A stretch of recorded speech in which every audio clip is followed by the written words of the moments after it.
Sí, bueno, pois é para celebrarlo, non a folga, e ademais unha folga na sanidade que sempre provoca anulación de citas, anulación de actos médicos. Creo que unha boa nova.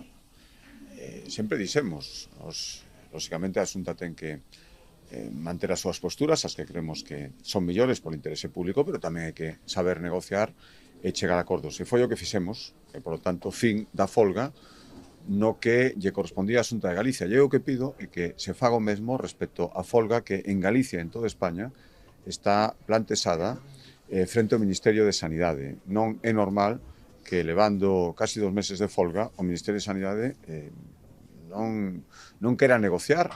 Pense que isto non vai con eles porque os que sufrimos as consecuencias somos as comunidades autónomas. Por lo tanto, en Galicia rematou, despois de dialogar, despois de chegar a acordos, e eu pido que se faga o mesmo dende o Ministerio respecto á folga que os médicos de toda España e tamén os galegos teñen plantexado. Necesitamos unha sanidade da maior calidade e, polo tanto, todos temos que contribuir. A Xunta de Galicia o fixo e o Ministerio debería facelo tamén.